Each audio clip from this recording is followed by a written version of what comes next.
इंडी गठबंधन का पुतला दहन किया गया। जिस प्रकार लगातार कांग्रेस के लोग भारत की महिलाओं का अपमान कर रहे हैं, उसके विरोध में भारतीय जनता पार्टी की महिला मोर्चा ने तय किया कि कांग्रेस पार्टी के राहुल गांधी और इंडी गठबंधन जो लगातार मातृशक्तियों का अपमान कर रहे हैं, हम उनका पुतला दहन करके विरोध प्रदर्शन करेंगे। आप सबको ध्यान में होगा, जब पूरे देश की महिलाएं हरतालिका तीज में निर्जला व्रत रह के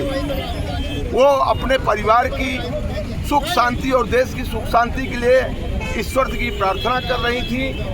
उस समय कांग्रेस अध्यक्ष जीतू पटवारी ने देश की आधी आबादी को शराबखोर, नशाखोर कह के उनका अपमान करने का काम किया। दूसरी तरफ जो आज इस धरती में नहीं है, भारत के यशस्वी प्रधानमंत्री नरेंद्र मोदी जी की माताजी, उनके विषय में बिहार में ईडी गठबंधन के मंच से जिस प्रकार उनके लिए अपशब्द कहे गए, उसका भारतीय जनता पार्टी महिला मोर्चा घोर निंदा करती है। और मैं इस समय गणेश जी की वंदना सब लोग कर रहे हैं। गणेश भगवान बुद्धि के देवता हैं। हम उनसे प्रार्थना करते हैं कि ईडी गठबंधन और कांग्रेस के नेतृत्व को भगवान सद्बुद्धि प्रदान करें, वो हिंदुस्तान की आबादी मातृशक्तियों का अपमान करना बंद करें, और नहीं तो भारत की ये महिलाएं जब जाग चुकी हैं तो कांग्रेस को, ईडी गठबंधन को धरातल पर ला कर रख देंगी। वैसे भी आज कांग्रेस अपनी जमीन तलाश नहीं पा रही है और इसीलिए शायद अनाप शनाप प्रलाप कर रही है। आज आप स्वस्थ राजनीति करिए, किसी को कोई मनाही नहीं है। आप नेता प्रतिपक्ष हैं, नेता प्रतिपक्ष होने के नाते लोकतंत्र का तो इससे भी अच्छा स्तंभ तभी होता है जब नेता प्रतिपक्ष मजबूत हो और विचार अच्छे रखे। लेकिन गाली गलौज बक्के, अपशब्द बक्के भारतीय राजनीति, भारतीय संस्कृति को जो दूषित करने का पाप किया है, उसी के विरोध में ये पुतला दहन है।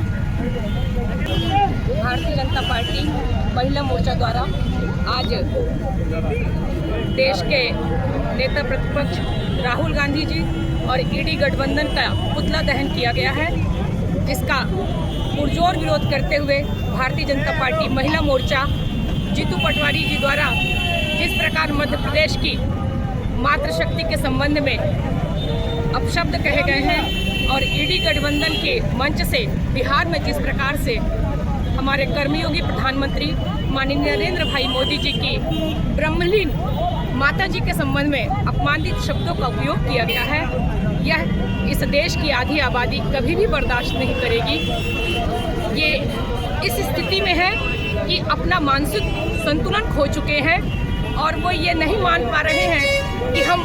क्या, कब और कैसा करें। मैं ये मानती हूँ कि राष्ट्र की प्राथमिक इकाई परिवार होती है और परिवार की धुरी माँ होती है, और जिस प्रकार से उन्होंने एक मातृशक्ति का अपमान किया है, तो इस देश की महिलाएं उन्हें इसका करारा जवाब चुनाव में अपने मताधिकार के संबंध में उपयोग करके करेगी और यह बता देगी कि यदि आप किसी को अपमान करके आगे बढ़ना चाहेंगे तो जीवन में कभी भी आगे नहीं बढ़ पाएंगे।